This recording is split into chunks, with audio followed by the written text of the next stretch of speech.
and then why you decided to volunteer. And so go on then, hit me with the names first, just for the tape.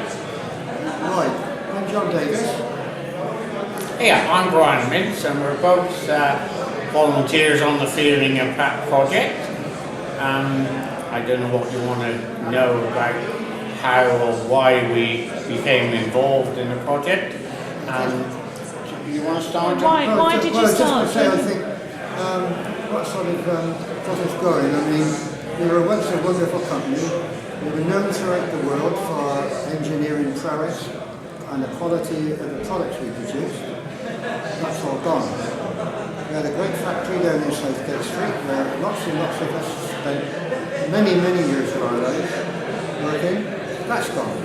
So all we've really got left is the memories of the likes of Brian and I and all the wonderful people who turned up today. And to be able to tap in to those memories by means of our camera, our interviewing equipment and whatnot. We'd never get a job for the BBC, but I mean we have actually tried to do our best. Yeah. And I think a little sort of spur off from that is that if young children round about school leaving age have to, they always on the computer, aren't they, have to go onto our website and see all the wonderful things that are there, maybe it might inspire them to perhaps seek a future in the world of engineering. So that was, the reason really why we sort of got going on the job, and we absolutely thoroughly enjoyed it. We wouldn't do anything, would we? No, I mean, I would reiterate your comment.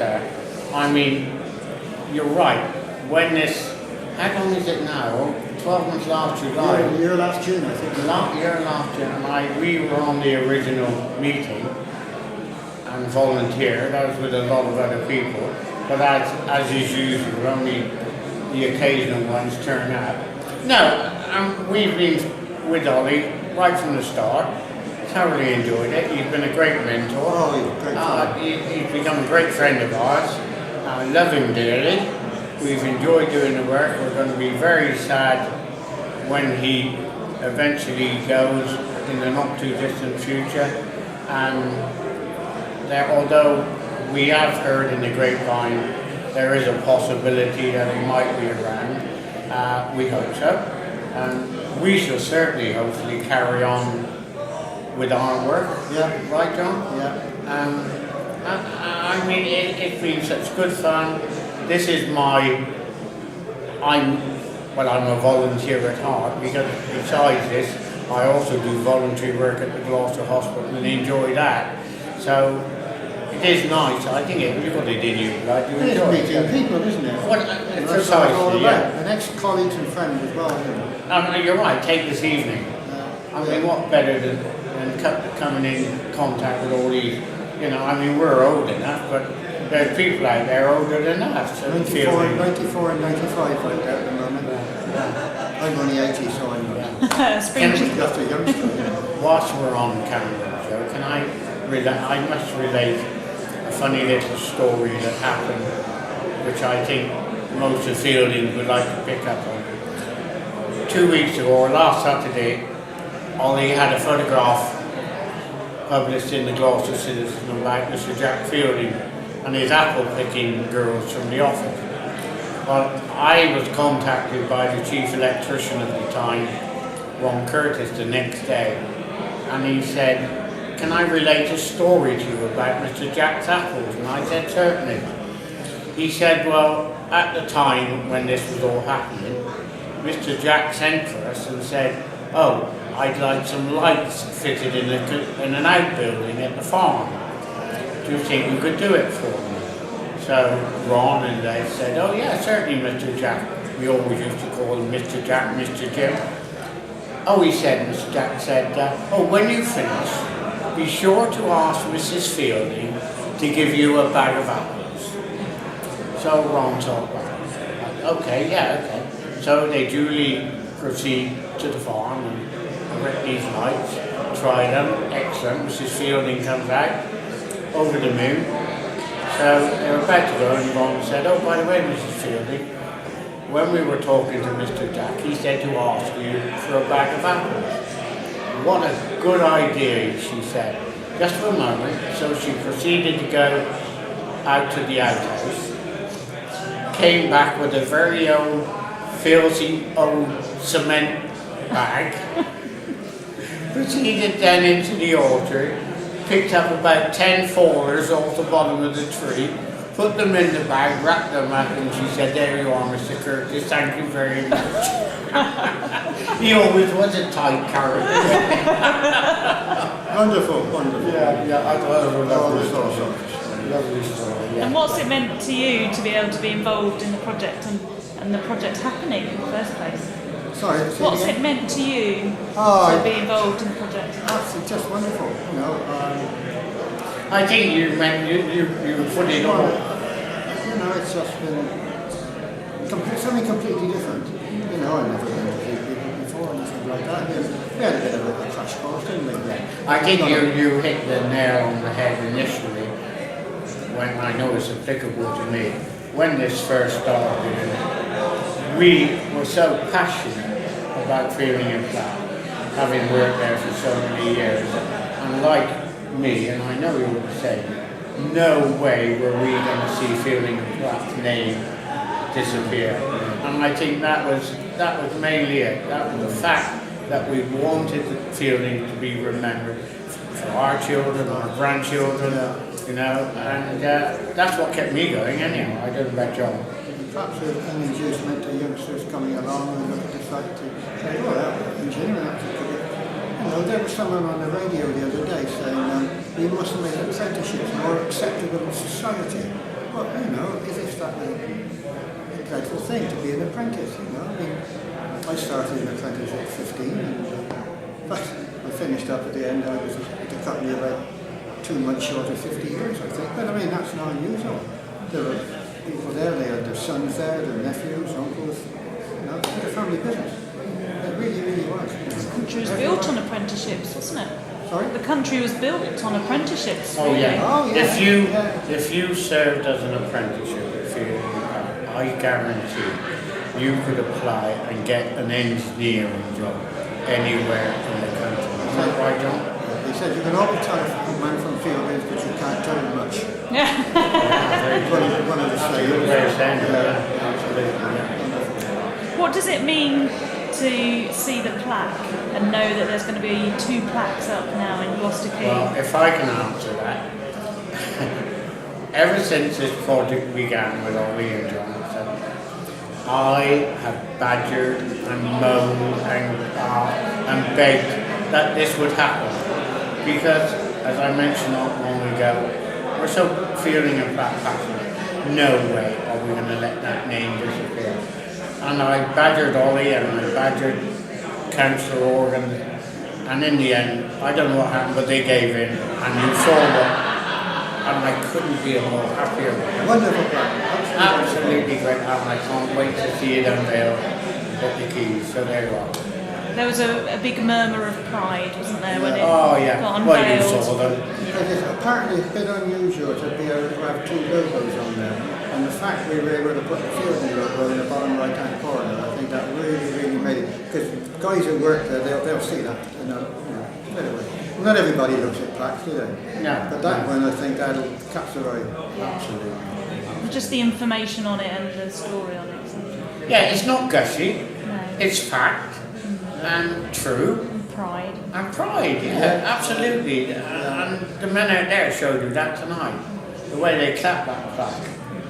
Absolutely, I'm over you. Oh, he's done a wonderful job. I mean, that website is, I know we did a little bit along the line. I think he still got us down for God knows what. Oh yeah, he intends to work us until our working days are over. Yeah. He's a slave driver, Yeah. isn't he? The best of the best, eh? What made you decide to give him a Fielding and Platt tie tonight? It just came to me. I rang up Brian. I found the second tie. I thought, I could give that to Ollie on Friday. So I rang up Brian. I said, "What's the thing?" He said, "Yeah." Of course, the argument started this morning. Was it a Fielding tie? So This is a Fielding tie, as far as I'm concerned. But you felt he was worthy of a tie after his work. Show him your tie. Yeah, that's it. There you are. I didn't recognise I it. don't know quite who designed the logo, but that went on a lot of our letterheadings and on the plaques on the presses.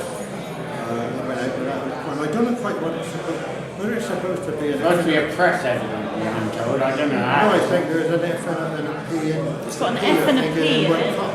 Yeah. Anyway, somebody designed it. But we're all in possession of now, the three of us, aren't we? We are. Yes, all three of us, yeah. So you can meet up now and Ollie can wear his Wear fielding. them on Monday.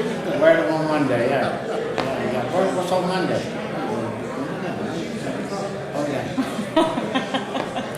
So I know what we're going to I think Ollie wanted us to do, We're going into training again. yeah, he wanted us to do this editing, where you've got someone made it, and not to try to edit to put ifs and buts in them, which in my case would be plenty.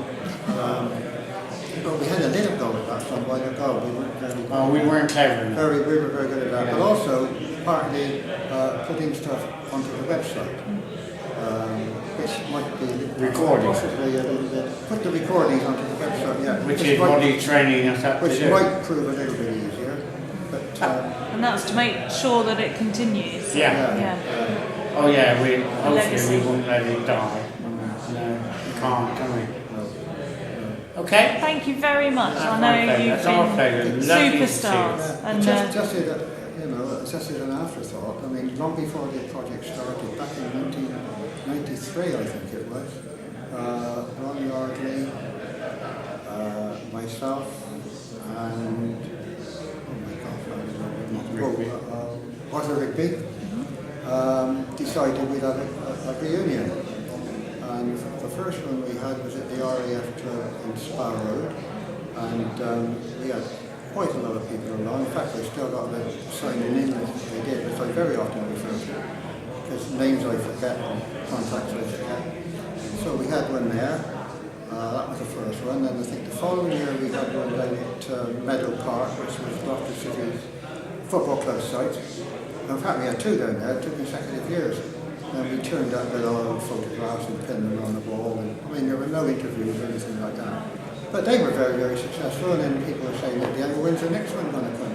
But for some reason, I got round to it.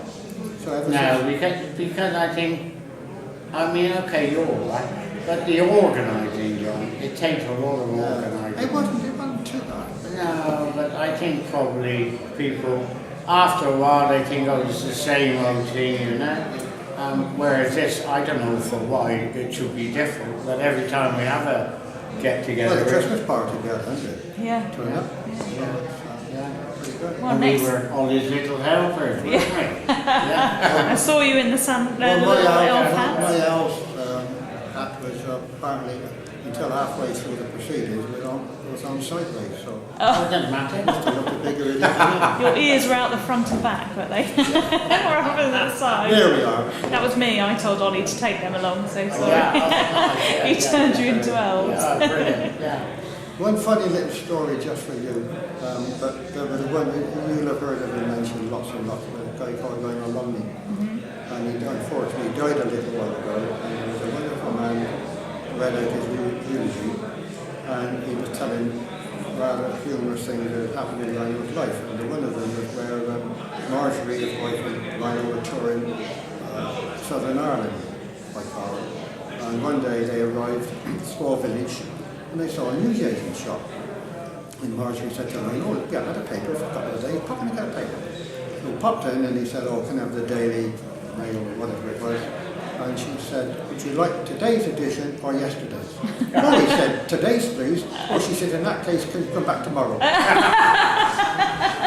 On that note, I think we better leave. Yes, good, yeah. thank you very much. That's I know okay. you've meant the world to Ollie, I'll and try he's what, thoroughly very enjoyed pleasure- it. Very pleasure meeting you as well. Well, Yeah, it was indeed, yeah. yeah. And we should probably, Maybe we could take a picture of the opportunity, like that.